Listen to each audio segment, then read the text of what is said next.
ग्राम पंचायत बाड़मेर ग्रामीण का मामला है और रस्ते नाडी का आगोर है। आगोर में अतिक्रमियों द्वारा कई बार नोटिस देने के बावजूद भी प्रशासन द्वारा उन्हें हटाया नहीं जा रहा है और प्रशासन का बिल्कुल सहयोग नहीं मिल रहा है। इसलिए अतिक्रमियों का हौसला बुलंद हो रहा है और उसमें पंचायत द्वारा 2 माह पूर्व पौधे लगाए गए थे, वो पौधे भी नष्ट कर दिए गए। पौधों की फेंसिंग, पौधों के द्वारा बाढ़ की हुई, वो सारा जला करना, उनके खिलाफ कार्रवाई की जाए। कौन है अतिक्रमण? अतिक्रमी जो भी है सबको मैंने नोटिस दे रखे हैं। कितने नोटिस दिए? 56 नोटिस दिए हैं और जो कोई वो कह रहे हैं कि SC/ST के साथ भेदभाव किया जा रहा है और एक तरफी कार्रवाई नहीं है। जो भी इसमें अतिक्रमी हैं उन सबको नोटिस दिए हुए और वो गलत अगर बाउंड्री बनाना है तो वो गलत बना रहा है। तो वो बता रहा है कि अम्बेडकर सर्कल लगा दिया है और सर्कल हटाने का मैंने कोई ऐसा भेदभाव अम्बेडकर सर्कल नहीं हटाने न तो दिया है, नहीं हटना चाहिए।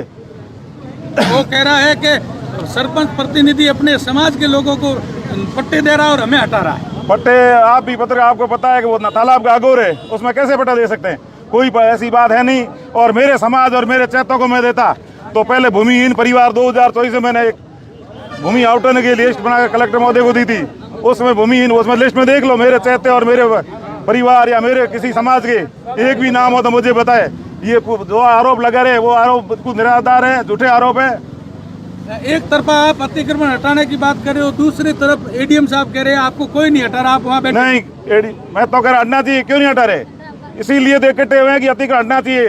तालाब की आगोर की जमीन है, ये तो कह रहे हटना नहीं, मैं कह रहा हटना चाहिए, नहीं हटना चाहिए। कल ये मान लो इन्होंने बनाया है, कल ऐसा सभी जो 36 कौम जाती रहती है, सर्व धर्म के सभी आगे आगोर बस जाएंगे तो आगोर रहेगा ही नहीं। आप अगर अतिक्रमण नहीं हटाओगे, ये कह रहे हैं नहीं अतिक्रमण हटना नहीं चाहिए। मैं भी कहता कहते हो 2 महीने रुको, महीने रुको, क्यों रुके? तुरंत प्रभाव अतिक्रमण हटाया जाए, नहीं हटाया जाए शेष जमीन पर और कई भी जाती है वो भी कल आगे इसका कब्जा करने तो बना करो मत। तो आज से 3 वर्ष पहले भी आपने 3 नोटिस दिए थे उनको। पहले भी नोटिस दिए, पहले भी कार्रवाई हुई थी, पहले कुछ अतिक्रमण हटाया था और बाद में वापस अतिक्रमण करने की कोशिश कर रहे हैं। और अभी मैंने 2 माह पूर्व पौधे लगवाए थे, पौधे नष्ट कर दिए। मैंने तो पौधे नष्ट किए, 700 पौधे लगे होते वो नष्ट, उनके खिलाफ कानूनी कार्रवाई की जाए। और बाढ़ की वजह जला दी गई है। आज किससे मिलने आए हो आप? कलेक्टर साहब से।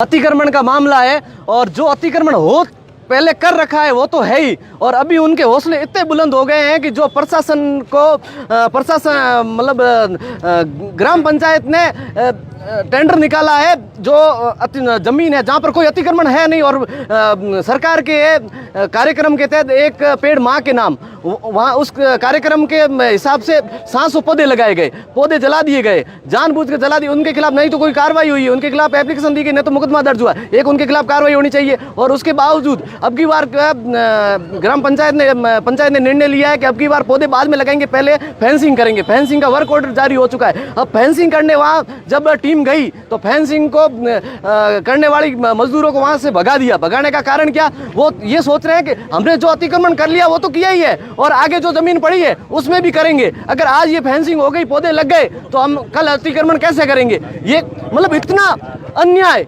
असंभव वाली बात है। और प्रशासन खुद के ध्यान में होते हुए जब वर्क ऑर्डर हो चुका है, काम चल रहा है, एक पेड़ माँ के नाम, सरकार एक तरफ तो बड़े बड़े अभियान चला रही है एक पेड़ माँ के नाम, और यहाँ पौधे जलाए जा रहे हैं और उसके खिलाफ कोई कार्रवाई नहीं हो रही है। ये कैसे संभव है? प्रशासन की मिलीभगत ये बर्दाश्त नहीं की जाएगी। हाँ, मानते हैं हमारी सरकार है और हम हमारे सरकार के नुमाइंदों को ये मैसेज दे रहे हैं, समय रहते अगर कार्रवाई ढंग से नहीं की तो हमें जरूरत पड़ी तो मुख्यमंत्री महोदय से भी मिलेंगे और जो कठोर कदम उठाना पड़ा वो भी उठाएंगे।